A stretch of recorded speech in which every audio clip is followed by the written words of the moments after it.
Pessoal, nessa aula nós vamos aprender a fazer o cálculo de linhas de vidas. Peço que você tenha muita atenção nessa aula, porque eu vou falar algumas coisas aqui que são fundamentais para vocês não travarem, tá bom? E aqui em projeto de linha de vida, se você errar no cálculo, você deixa de construir uma linha de vida e cria uma linha de morte. Então, vamos prestar atenção em cada passo que eu comentar aqui. Eu preparei para vocês uma planilha de cálculo já automatizada com bastante coisa para acelerar o processo de projeto, mas eu vou explicar o porquê das coisas de tudo que eu fiz aqui, tá bom? Vamos lá. Primeira coisa, esse site aqui, Tecolinha, fabricante de acessórios para linha de vida, tem muito vídeo de tutorial de sistemas, como que eles funcionam e tudo mais. Acho interessante depois você dar uma visualizada nele lá. Pode colocar só até o ponto .br aqui que funciona normalmente. Mas o que eu quero falar sobre linhas de vida? Nós temos vários tipos de aplicações de linhas de vida. Nós vamos ver aqui dois tipos, mas as aplicações podem ser para as mais diversas possíveis. Por exemplo, você pode fazer linha de vida para o telhado, para a área de descarga, para beirais. Tem várias maneiras de se operar isso daqui. Ó. Observe aqui que eu tenho aqui também para poder fazer movimentação de carga. Então, assim, isso daqui tem N aplicações. Agora, dois objetivos fundamentais para fazer uma linha de vida. A primeira, quando eu quero fazer uma linha de vida para restringir uma queda, ou seja, eu estou fazendo aquela linha de vida para que, caso ocorra queda, eu possa segurar aquele operador. E existe uma outra que é para limitar a movimentação, ou seja, é como se fosse um guarda-corpo virtual, eu vou manter ele estável dentro da região que é de segurança, ou seja, de forma alguma ele vai poder entrar em queda porque ele sempre vai estar na minha área de controle, tá bom? Eu vou mostrar isso mais detalhado já já. Então é o seguinte, linha de vida cheia das regrinhas, das boas práticas, eu vou passando nos detalhes aqui para vocês, tá bom? Basicamente, como que funciona uma linha de vida? Você tem, eu vou mostrar em detalhes já já, você tem o pilarete aqui, você passa uma linha de vida até o outro ponto e você pode colocar pilaretes intermediários aqui, tá bom? Maneira de fixação, existe vários tipos, uma delas mais comum, você tem aqui uma chapa, que é essa chapa aqui, e vem com uma contra-chapa por debaixo, e faz a fixação. Observe que ele está aqui segurando aqui no banzo superior da nossa tesoura.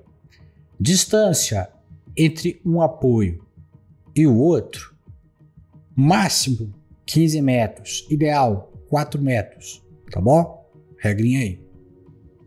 Tenta manter dentro de 4 metros. Os pilaretes que vão ter que resistir os esforços vai ser os das extremidades. Você vai ter um aqui, por exemplo, e outro aqui nessa outra extremidade, tá bom? Ou aqui e aqui, vai depender do que é a circunstância que você está montando. Teoricamente aqui por causa, se for limitação de movimentação, para evitar de que ele entre no raio onde que fique possível a queda.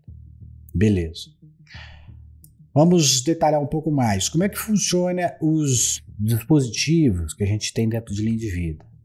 Você tem o pilar ou o pilarete. Esse daqui é construído em aço galvanizado, tá bom? Ele é projetado para suportar uma carga de 1.500 kgf, já vou explicar como é que funciona essa questão, tá bom? Aqui você tem uma plaquinha onde que você vai poder parafusar aqui em cima. Cabo de aço, geralmente a gente utiliza esse aqui, tá? 6x19 ou 6x25, cabo da CIMAF, eu vou usar nos cálculos, inclusive, ele como referência, nós vamos comentar sobre isso ainda, calcular o diâmetro dele e tudo mais. Mais detalhes, nós precisamos de um esticador, vocês vão ver que depois de montado a minha linha de vida, eu preciso de já deixar de default uma flecha pré-configurada, então eu vou ter que tracionar até ter essa flecha aí. Preciso de um indicador de tensão. Esse indicador de tensão ele vai me mostrar, após um acidente na minha estrutura, se ela ainda está apropriada ou não para uso. Toda vez que tiver falha, tem que fazer um laudo, uma verificação da estrutura. Aqui eu deixei a nota aqui para vocês, ó. Se as janelas angulares estiverem aparentes, indicam que a linha está liberada para uso. Agora, se não tiver aparente, a mola está esticada, você não pode utilizar essa estrutura. Aí precisa de fazer a manutenção, fazer a troca dos dispositivos para voltar novamente usar essa estrutura, tá bom? Outro detalhe, a gente pode e deve colocar um absorvedor nessa linha de vida para garantir que o esforço máximo transferido para a nossa ancoragem, que aqueles dois extremos, não passe de 700 kgf. Por que isso é muito importante? Porque você tem, olha só o cenário, uma linha de vida, ela não tem, por exemplo, em cima de um galpão, ele não tem um uso frequente. São usos raros, por exemplo, você pode usar uma linha de vida aqui para fazer uma limpeza de eletrocalha, para fazer alguma manutenção nos sistemas de troca térmica do galpão, no lanterninho, tem algumas coisas assim específicas. Só que esses carregamentos são bem esporádicos. Então veja só, por que eu vou projetar uma estrutura para suportar full time, como se fosse uma combinação normal, uma linha de vida? Então é o seguinte, é melhor investir num absorvedor de energia, porque se, por exemplo, se é transmitido 1000 kgf no meu sistema, para o meu ponto de ancoragem vai no máximo o quê? 700. Ele rouba, sequestra energia. E eu vou mostrar já como é que é feito essa montagem. Nos intermediários, né, o que a gente precisa de fazer quando o galpão é muito extenso, a gente precisa de diminuir os vãos, né? Se você tem um vão de 50 metros, você precisa ali de fazer vãos ali de 4, 5 metros. O que você faz? Você coloca pilares intermediários com esses suportes aqui, onde que você vai poder passar o cabo, tá vendo? E esse cabo aqui tem a opção aqui de rotacionar, tá? Ele gira. Então você tem posições de montagem, se você quer jogar a linha de vida um pouco para a esquerda, para a direita, você tem essa possibilidade de configuração. Vamos mais detalhes. Como que funciona o esquema de montagem? Você tem aquele pilar, que aqui é onde que vai ter que segurar a onda mesmo, tá bom? Você vem com o esticador, esse esticador vai ser para a gente poder garantir a flecha mínima a flecha natural dessa minha linha de vida. Depois você tem um indicador de tensão e um absorvedor. Observe que aqui tem uma sequência lógica de montagem. Ó. Eu verifico o indicador de tensão depois do absorvedor, porque eu quero saber qual foi a carga transferida para esse sistema aqui. Se ele não está verificado, significa que ele não colocou em risco meu sistema daqui para cá, tá bom? Montagem, tem vários tipos de montagem, tá bom? Você pode montar isso sobre concreto, depende, tá? Do tipo aqui, depende do local onde que essa linha de vida vai estar. Teto de galpão, né? Seria mais fácil fazer isso aqui. Coloca o pilar, vem com o contra-chapa por debaixo, parafusou, pronto, final, né? Você tem aqui a opção aqui de fazer ele abraçando o perfil ou chumbado na parede. E aqui, ó, na norma, depois de uma consultada lá na NBR 16325, você tem alguns pontos de ancoragem, tipo A, B, D e tipo C. Dê uma lida nessa norma lá que tem algumas coisas interessantes para vocês tomarem conhecimento. Aqui nós temos os fatores de queda, tá bom? Muito importante vocês observarem isso aqui. Em galpões, o nosso objetivo não é criar uma linha de vida para limitar a queda, tá bom? Mas, em circunstâncias onde que seja necessário limitar a queda, deve-se observar muito isso daqui, ó, o fator de queda. O que é isso? Primeira coisa que você precisa saber, você vai entrar lá na internet lá e pesquisar Talabart, você vai ver que todos têm um comprimento. Esse comprimento que eles informam é o comprimento dele natural, não é o comprimento depois dele abrir o absorvedor. Porque quando ele abre o absorvedor, isso aí aumenta de tamanho considerável. Vou mostrar já o que é esse absorvedor, mas basicamente depois que ele estica 1,35, quando passa de uma carga de 200 kg, ele abre esse absorvedor, tá bom? Para quê? Para poder não transferir carregamento de mais de 600 kHz para esse cara. Mas no fator de queda, a gente quer saber o comprimento do talabarte antes da abertura do absorvedor. Então é o seguinte, o que acontece aqui? Você tem uma linha de vida, veio o operador, ancorou, bacana. Qual que é o comprimento do talabarte? 1 metro, tá bom? Se o ponto que ele está, se a distância que ele está daqui, ó, deixa eu tirar, colocar setinha aqui, ó. Nesse caso aqui, o comprimento do talabarte era 1 metro. Ele veio aqui, ele está ancorado aqui, bacana. Tinha meio metro de distância daqui até aqui, significa que o quê? Qual que é a distância que ele precisa cair para que o talabarte estique? Essa que é a pergunta. Duas informações. Qual é o comprimento do talabarte? E baseado no ponto onde eu estou ancorado, qual é a distância que eu preciso cair para que ele estique? Quanto for maior a distância que você precisa de cair para esticar, mais ferrado você está, tá bom? Ou seja, se você está trabalhando em umas circunstâncias onde que você está fixando acima da cabeça, você possivelmente vai estar sempre em condições bem favoráveis a você, tá bom? Então aqui, por exemplo, aqui, o comprimento do talabarte era 1 metro, ele estava aqui ancorado, do jeito que ele estava ancorado ali, precisava de cair meio metro para o talabarte esticar. Então o fator de queda é o quê? A altura da queda, meio metro, dividido pelo comprimento do talabarte. Menor do que 1. Top. Tá bom? Mas tem um ponto aí mais razoável, que é o quê? É quando você está ancorando, né, mais ou menos na altura do seu peito. Ou seja, para você esticar o talabarte, você teria que cair praticamente o comprimento do talabarte todo. Ou seja, a altura da queda é igual ao comprimento do talabarte. Aí, o fator de queda é 1. Esse seria o máximo recomendado, tá bom? Agora, se você tiver numa circunstância diferente, igual essa daqui, ó, por exemplo, e fez ao contrário, ele ancorou na parte de baixo, tá bom? Ele ancorou na parte de baixo aqui, então se ele caísse, o que ele ia ter que fazer? Ele ia ter que cair todo esse comprimento aqui, passar por esse ponto neutro e cair o comprimento do talabarte. Ou seja, no caso aqui, a altura da queda dele era de 2 metros e o comprimento do talabarte era de 1, o fator de queda dele é 2, ou seja, já é um fator de muito risco, porque você tem aqui já um pêndulo, ó. Isso não é legal, tá bom? Então tem que tomar o cuidado. Em andaime é a mesma coisa, por isso que a gente coloca duas portas, para você ir subindo e tirando, sempre garantindo que tem um acima. E esse daqui, maior do que 2, é proibido sempre, sempre. Se você estiver trabalhando dentro do chão de fábrica, geralmente se você já fizer essa situação aqui, se tiver um técnico de segurança por volta, ele já vai te chamar a atenção. O que isso influencia no meu cálculo?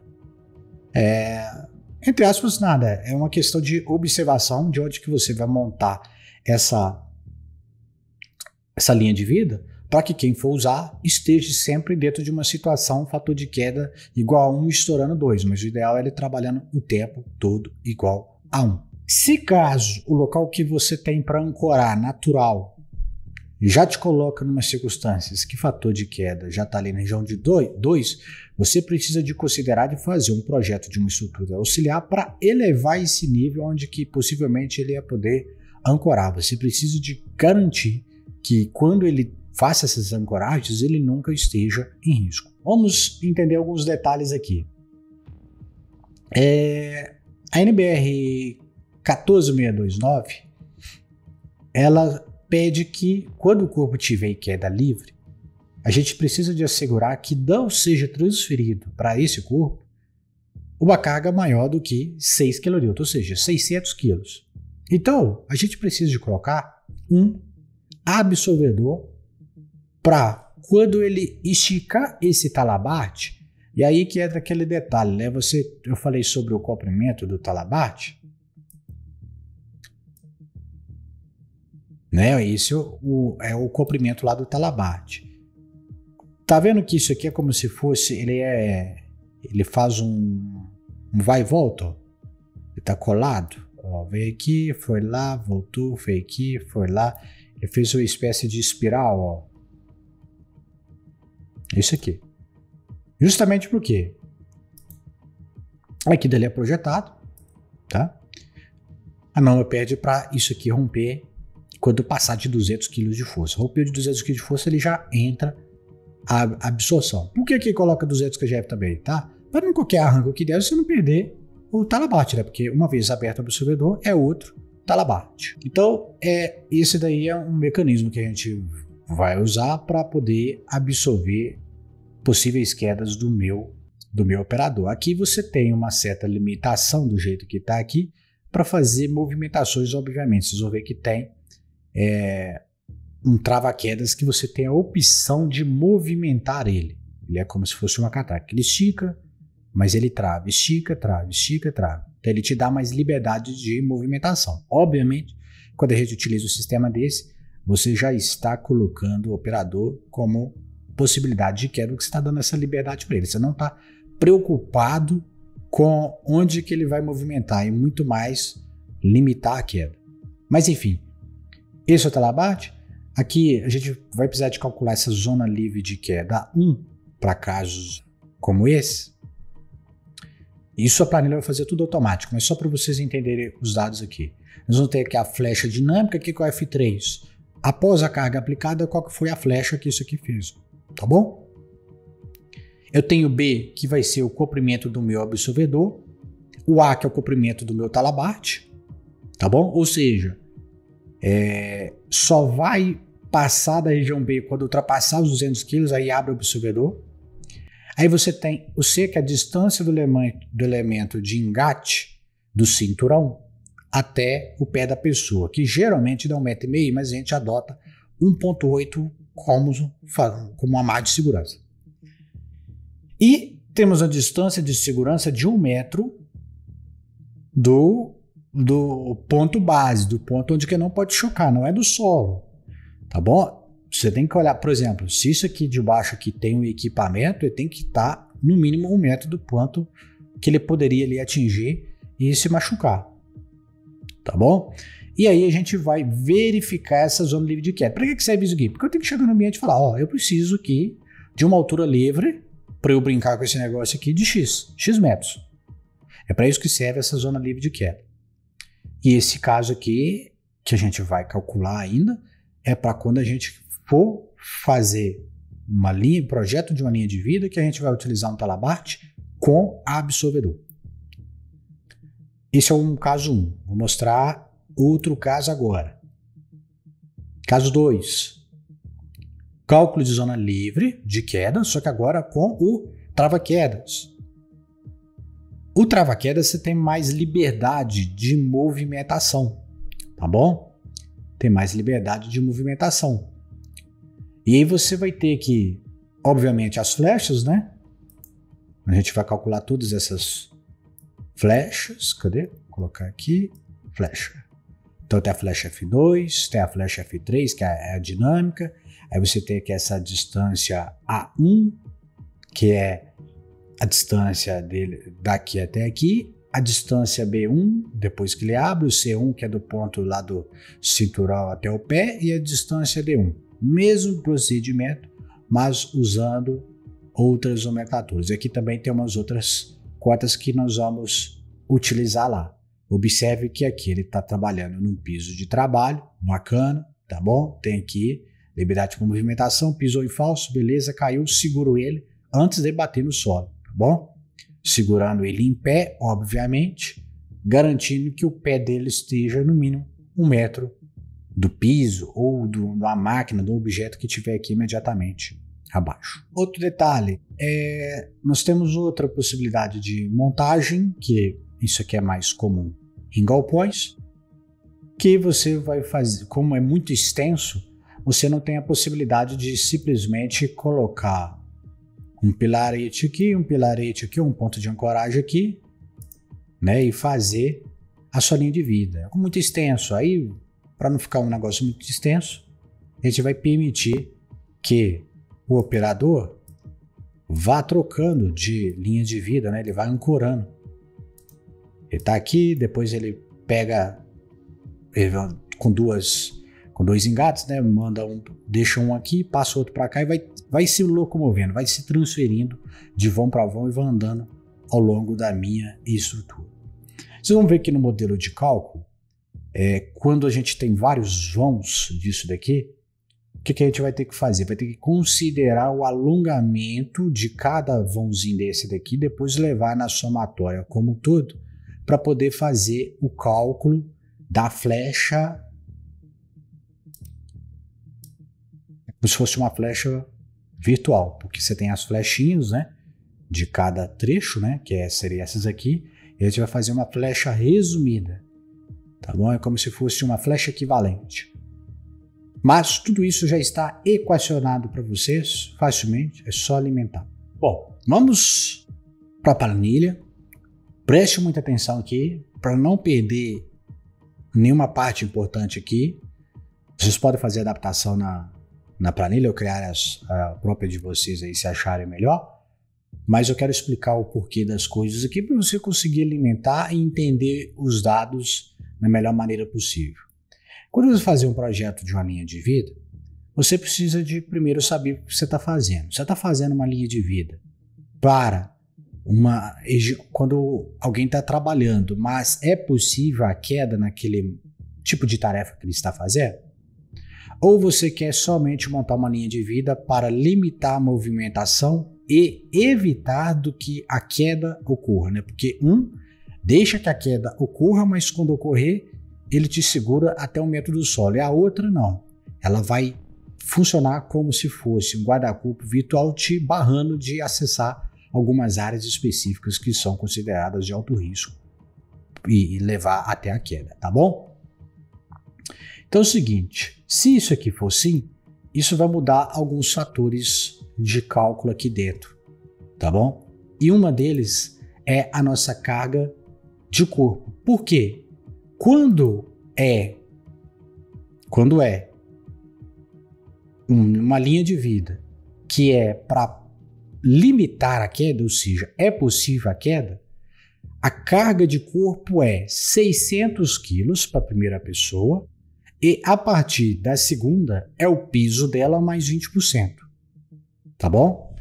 Então, por exemplo, se a gente colocar aqui, ó, que não é uma restrição de movimentação, ou seja, é uma restrição de queda, observe que se eu colocar aqui, ó, pessoas, olha o peso que ficou, 600, tá? Se eu colocar 2, aí vai colocar... Cadê? Não coloquei número de vãos. 2 pessoas. Vai para 720. Se eu colocar 3, 840. Vai aumentando de 120, 120, 120, 120. Mas, se for um projeto que é somente com o objetivo de limitar a movimentação, a carga diminui, fica muito melhor, mais clean, mais flat. Olha lá, o que acontece? No caso disso daí, é 100 quilos por pessoa. Se for 3, 4, aí, por exemplo, se for 6 pessoas, 600 quilos. Tá bom? Então comporta muito mais, ó. Se for só com movimentação, vamos ver aqui para dar 600 quilos, por exemplo. Daria para colocar 6 pessoas, né? Já no outro, uma pessoa que eu colocar já dá 600. Veja como é que muda totalmente as circunstâncias do negócio aqui. Peso do corpo é o peso da pessoa, mais a roupa, mais talabarte, mais tudo. Você está limitando aqui, tá bom? Aí vai depender do que você quer configurar para o projeto. Tem talabarte aí, coisa que é para 140. Então tem projetista que vem aqui que joga 140. Tem gente que coloca 100, bom? Aí você vai definir qual que é a carga operacional. Vamos lá, qual que é a distância entre apoios? Essa distância entre apoios é a distância extrema, é do primeiro até o último. São a distância entre os pilares que efetivamente vão segurar a onda, tá bom? Sei se você sabe o princípio de cabo aqui, mas um cabo tracionado, a tração que ele transfere aqui é igual em qualquer ponto, tá bom? Se você pegar um cabo e der 300 voltas nele aqui e tracionar ele, é uma tensão só, porque é um elemento só. Então, se você colocar 500 kg de tração aqui, é 500 kg em todo ponto e ele vai levar para quem? Para os extremos. É por isso que as cargas que nós vamos simular vai ser uma no extremo esquerdo, uma no extremo direito e aplicar os momentos para poder encontrar os outros detalhes aqui. Vocês vão aprender a calcular tudo aqui, tá? Os esforços que vai no parafuso, a força, o momento, tudo detalhadinho. Vamos lá. Vão. Então aqui é o vão total. Então, por exemplo, se fosse um galpão de 40 metros e eu quisesse colocar 10 vãos, seria 10 vãos de 4 metros. Agora, se for somente um vão, aí você coloca 4 metros, ou seja, a distância total é um vão de 4 metros. Cadê? Coloquei errado. 4. Então, lembre-se sempre, essa aqui, vão L, esse vão L é a distância entre apoios. Vou até colocar aqui, ó, total, para não ter confusão. Total. Número de vãos e 4. Aqui. Qual que é o diâmetro do cabo? Tá aqui, ó, a tabelinha aqui para vocês, ó. Os cabos que a gente utiliza geralmente em linha de vida, esses dois aqui, 6 por 25, 6 por 19. Então, cada cabo, com essa espessura em milímetros, vai ter a sua carga de ruptura. Tá bom? Aqui tem um modo de elasticidade, que eu já vou explicar o que é, e tem um fator F aqui, de redução, que a gente vai aplicar também dentro das equações. Voltando. Então, qual cabo que eu vou utilizar? Então, eu vou colocar aqui um exemplo aqui. Vou pegar um cabo, vou deixar o cabo de 8 mm aqui. Cabo de 8 mm, a carga dele é de 4.300. Já tá aqui, ó. O dado que você vai utilizar é dessa coluna, tá? 4.300. Número de pessoas que vão estar ancoradas nesse cabo. Esse cabo é um cabo único que está conectado aqui e passando por todos para eles chegando lá. Então, quantas pessoas vão ter nesse vão todo? Vai ser quantos? Tá? Se for uma pessoa, vou colocar aqui uma pessoa só. Qual que é o comprimento do talabarte? É o comprimento que, quando você vai comprar o talabarte, eles falam qual que é essa dimensão, tá bom? 1.35, 1.40. Olha aí, ó. Por exemplo, esse daí, ó, ele fala lá, o comprimento, 1.35. Aí tem um piso dele aqui, tá bom? Então é só buscar no catálogo. Comprimento do absorvedor estendido. Qual é o comprimento do absorvedor estendido? Precisa de consultar no catálogo do fabricante. Se não tem absorvedor, obviamente o comprimento aqui seria 0, tá bom? Eu vou deixar aqui 1.10. Uso de trava-quedas retrátil A1, que é essa cota aqui, ó. Vai vir daqui do ponto que ele está segurando no cabo de aço até a nossa parte inferior aqui, tá bom? Então essa é a cota A1. Aí depende de cada modelo, de cada aplicação, tá bom? Depende do como é que é o equipamento. Bom, esse aqui é bem menor, obviamente. Espaço de frenagem do trava-quedas retrátil. Qual é a distância que ele percorre para poder frear, tá bom? Então observe aqui, ó.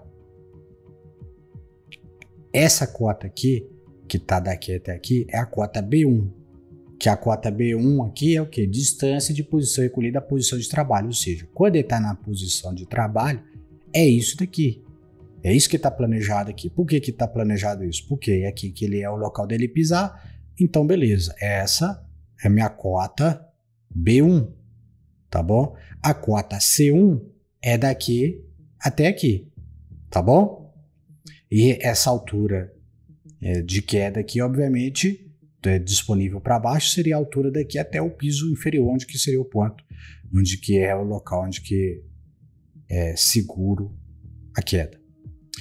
Para o lado de cá, o A1 voltando é a mesma coisa do que da linha de vida até aqui embaixo. Você tem o B1, que é a distância onde que aqui, ó, que ele vai levar para percorrer para travar o paraquedas, ou seja, qual é a distância que ele percorre, estica e trava. É a cota B1. Cota C1 segue esse mesmo padrão, a gente geralmente utiliza 1.8 como margem de segurança, e a cota D1 a gente utiliza geralmente 1.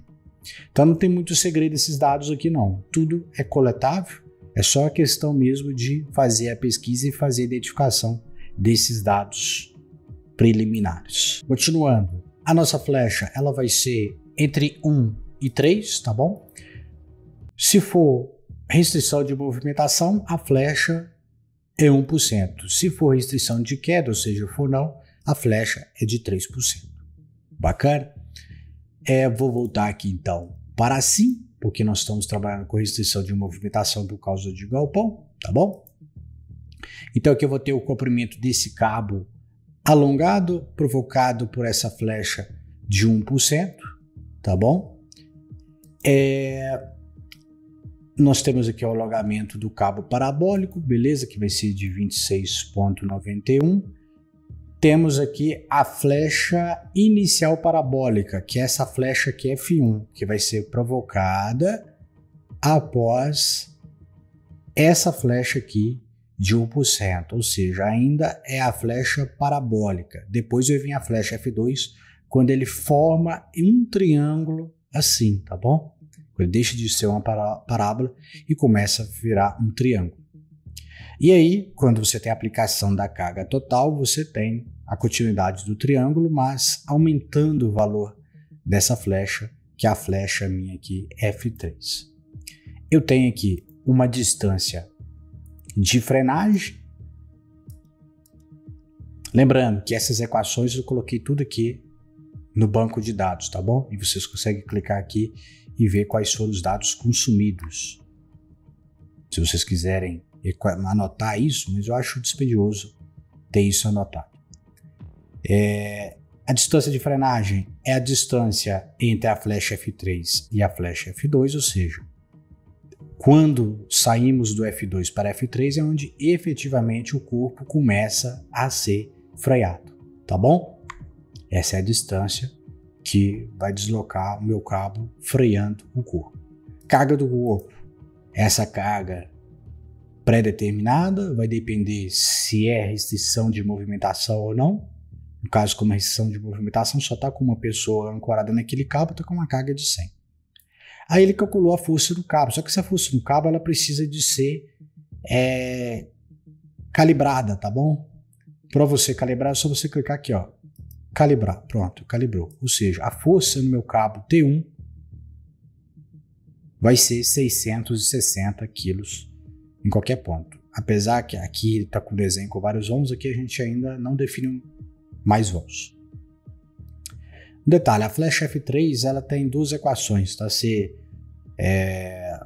for mais de um vão, ele muda o cálculo automaticamente aqui e já alimenta para você os dados. Por exemplo, se aqui fosse um vão de 8 metros com 2 vãos de 4, né? Ele já traz o valor da direita para cá.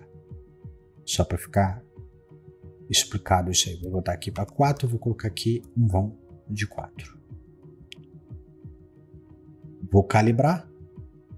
Tá aqui mostrando que tá calibrado, tá bom? Aqui sempre tem que estar mostrando o valor 0, coloquei bem sombreado ali, depois talvez a gente tire esse dado daí. Aqui nós temos a força admissível para o cabo, tá bom? Seguindo tabela aí de fabricante. O número de pessoas que vai ter nessa linha, já vem aqui trazendo aqui no resumo. E ele vai calcular essas zonas livres de queda, tá bom? Tá falando aqui pra gente, baseado naquelas configurações, que se for um talabarte, a gente precisa, deixa eu tirar isso daqui, ó.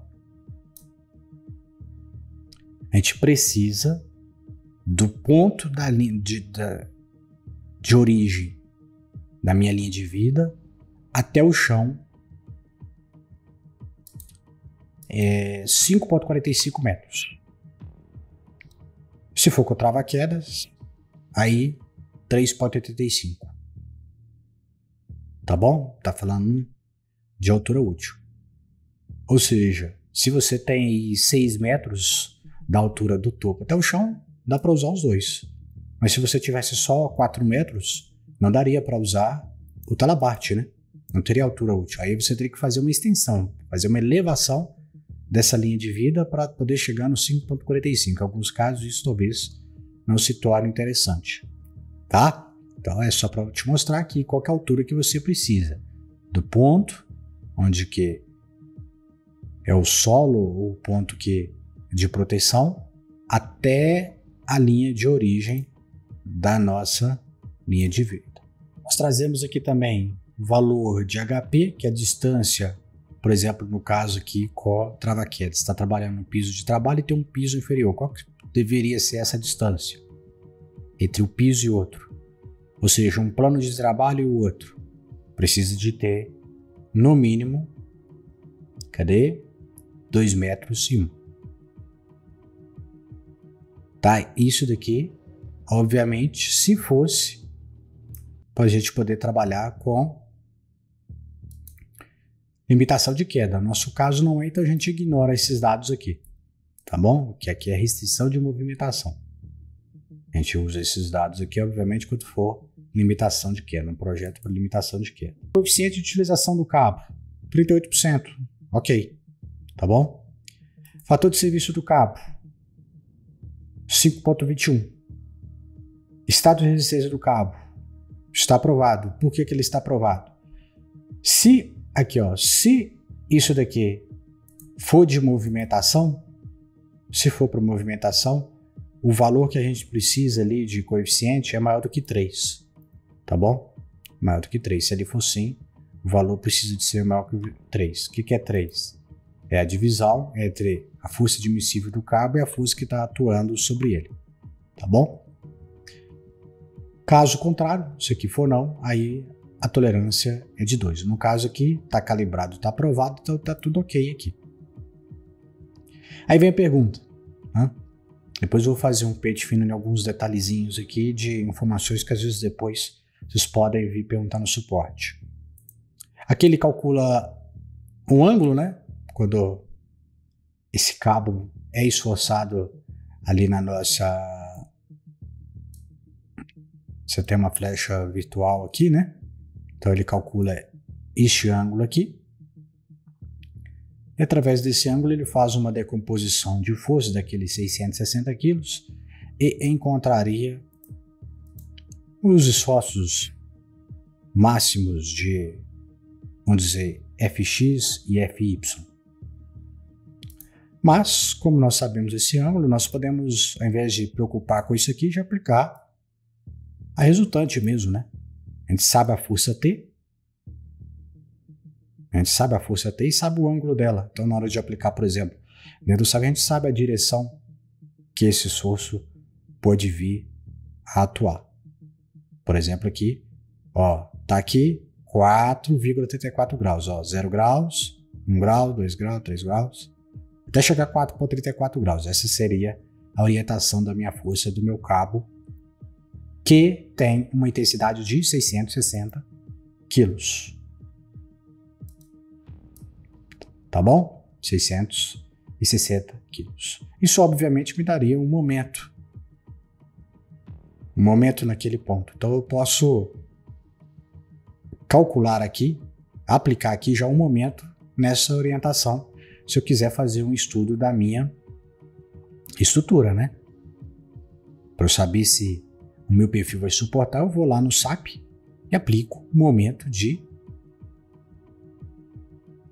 vamos ver, por exemplo, de 165,08 kgf metro. Eu vou comentar uns detalhezinhos aqui antes.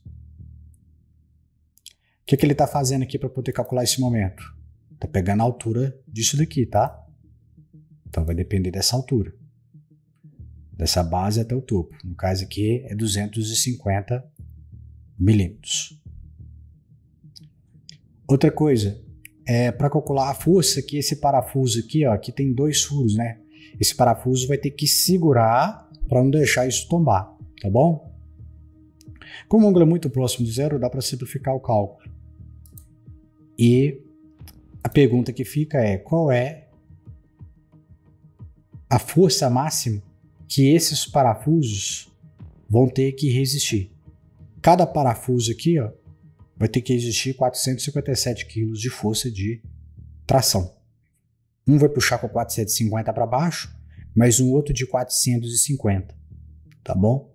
Observe que aqui o cálculo aqui, ele foi multiplicado por 0,5, justamente para dividir a carga entre um parafuso e outro. Mas a somatória dos dois parafusos vão fazer 457 vezes 2. Então é o seguinte, o que acabamos de calcular aqui? Nós calculamos qual que vai ser a força lá no pilar em um sistema que não tem absorvedor. Por quê? Se tiver absorvedor, ele vai garantir que na sua estrutura atue no máximo 700, deixa eu ver se eu coloquei aqui, ó. Por exemplo, se você coloca o absorvedor de energia TF300, ele fala que ele garante, ele limita a força aplicada aos pontos de ancoragem ao valor inferior a 700 kgf. A norma pede o coeficiente de segurança vezes 2, ou seja, isso me obrigaria a calcular uma ancoragem no mínimo para 1.400 kgf, tá bom? Nós vamos voltar e vamos fechar a linha de raciocínio. Como é uma estrutura de limitação de movimentação, a carga é baixa. Então, sem absorvedor, então o que é? 660. Tá vendo? Se você colocasse um absorvedor, ia ficar por elas aqui na montagem, tá bom? Ficaria a mesma coisa. Porque aqui está 660, o absorvedor seria limitando a 700, ou seja, ia ficar mesma coisa. Mas se a gente vem aqui e muda para não, ou seja, vamos colocar agora para um sistema onde que tem a queda, e vou vir aqui, vou calibrar, tá reprovado. Deixa eu mudar esse cabo aqui para 9.52, esse aqui 10.400, tá? Deixa eu só recalibrar, pronto. Aí a coisa muda, ó, tá vendo? Ele já tem aqui 2.279 quilos. Aumentou.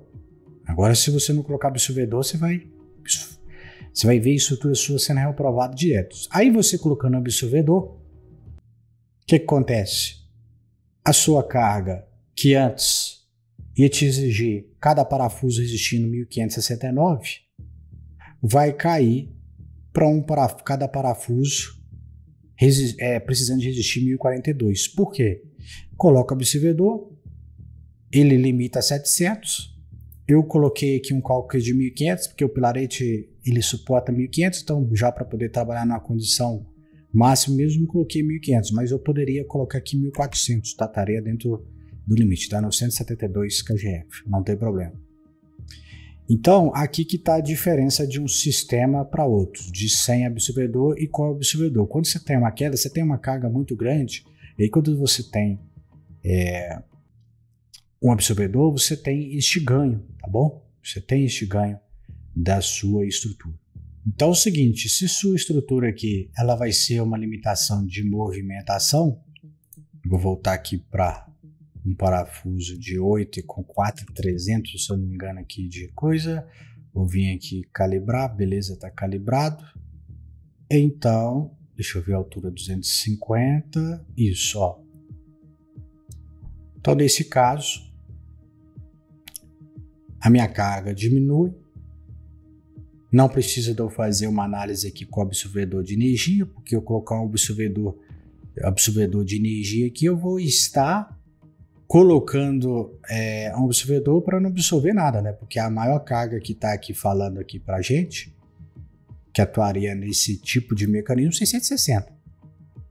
Entendeu? Teria que passar de 701 para o seu absorvedor entrar em ação. Nesse caso, então, a sua carga crítica é de 660, com um aumento crítico de 165,08, inclinado a 4,08 nessa sua direção. Tá bom? Como que aplica isso? Vou mostrar isso dentro de projeto em aulas futuras, tá bom? A gente está fazendo essas atualizações, então em aulas futuras vocês vão ver como é que aplica aí. Mas é bem simples, vai ter um nó ali, um nó onde que está esse pilarete que você vai colocar, você vai aplicar um momento nessa orientação, tá bom? Parafuso, como é que calcula parafuso? Módulo de ligações, vocês têm todas as equações para calcular. A força que o parafuso precisa de resistir, qual que é? Já que vai ser 100 absorvedor. 457 quilos, 460. Cada parafuso precisa resistir 460 quilos de tração. Aqui já tem a especificação da chapa, ó.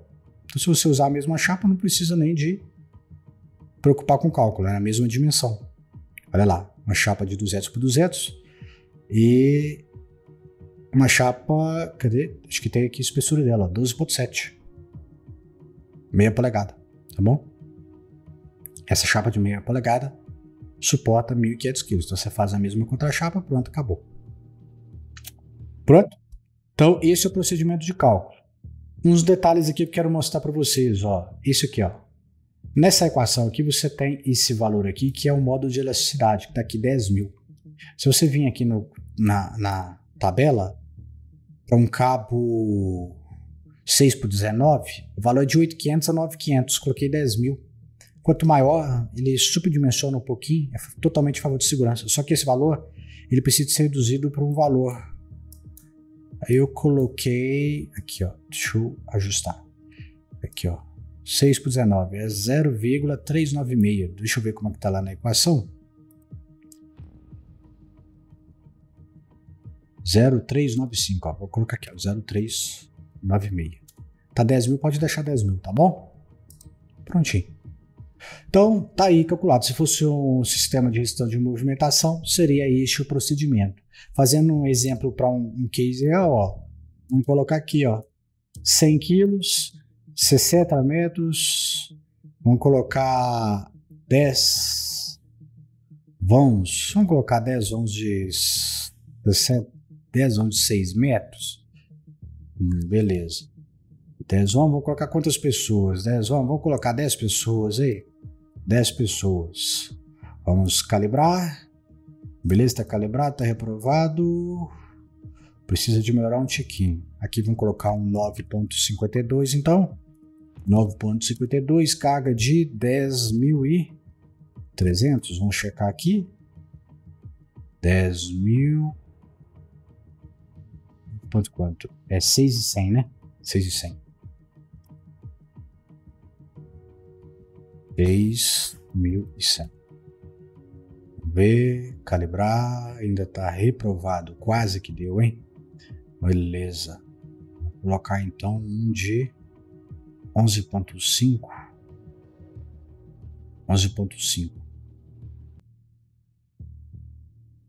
Se bem que aqui tá 9.500, a gente vê aqui, ó, por um pouquinho, vamos ver se dá para poder, porque ainda tá dentro dos nossos limites. Vamos colocar aqui 9.500 aqui, que é o máximo. Vamos ver se passa. Passa aí, ó, não precisou de mudar o cabo, tá vendo? Então deu para passar aqui com um cabo de 9,52, 10 pessoas, com uma linha de vida de limitação. E aí, você viria aqui, deixa eu dar uma limpada. Certo, uma linha de vida aqui, com vários pontos intermediários, tá bom? 10 ohms ao longo dessa minha estrutura. Tem que lembrar que o talabarte, se for trava-queda, o ponto que ele não consegue movimentar, não pode deixar que ele consiga pisar fora. Então tá, por exemplo, se o talabarte tem 1,4, então o último talabarte no máximo poderia estar aqui 1,4 da extremidade. Você não pode deixar a pessoa pisar fora. E é o seguinte, tá, ele precisa de ir lá na ponta e a linha de vida tá aqui, beleza, você vai fazer mais uma outra linha de vida auxiliar aqui para ele ir transferindo de um ponto para outro e fazer a mesma coisa similar ao que estava sendo feito aqui, ó, nesse projeto aqui, ó. Aqui, ó, por exemplo, ó. Esse projeto aqui, você tinha uma linha de vida aqui e tinha outras linhas de vida em outros pontos, justamente para permitir que as pessoas pudessem movimentar de um ponto para outro, tá bom? E aí o que acontece? O cinturão ali, ele tem dois ganchos, né? Ele, antes de passar para outro, ele vai fazendo essa transição. Essa configuração, vamos ver, tá calibrado. Vamos ver qual foi o esforço aqui de parafuso. Força máxima. Aqui tem 1.614 quilos, sem absorvedor. Tá muito, né? Aí vamos ver. Tá dando 1.115 por parafuso. Se você coloca o absorvedor, você consegue cair para 972. Aí aqui pode ser que vale a pena colocar um absorvedor, tá bom? A vantagem de colocar o absorvedor é que você garante, né, evita transferir esforços além dos 700 para esse pilarete, ou seja, você evita danificar a estrutura principal, tá bom? Mas em alguns casos, por exemplo, quando é um caso muito simples, não fazia sentido nenhum colocar, né? Mas aqui já faz. E aí o detalhe, em qualquer ponto desses cabos aqui, eles têm a mesma tração.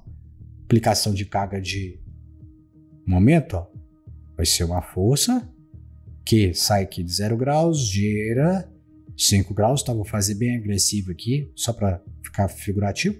Ó, giro 5 graus e aplico o momento máximo. Como vai ser 1.400, é uma carga de 350 kgf metro, tá bom? Porque eu vou utilizar o absorvedor. Se não fosse utilizar o absorvedor, aí a carga seria de... nem poderia ser aqui, ó, porque eu teria uma carga maior do que esse pilar suporta. Se você pegar o manual dele, vai ver que ele suporta 1.500. Nem poderia usar sem absorvedor, tá bom? Então fechou a análise aí. Se você fizesse isso ia ter problema com essa placa base desse pilarete, provavelmente. Pessoal, é o seguinte, eu vou deixar a planilha aberta, você já deve ter baixado, tem um linkzinho aqui que depois vocês assistem alguns tutoriais para entender mais como é que as coisas, ajuda um pouco da visualização tridimensional. Se tiver mais materiais adicionais que eu achar importante para vocês, que a gente vai adicionando para agregar mais conhecimento para vocês, também eu vou deixando anexo nas aulas ao longo do tempo. Se tiver qualquer atualização sobre esse conteúdo, também futuramente a gente lança complementos de aula ou atualiza essa aula para vocês e notifica via e-mail.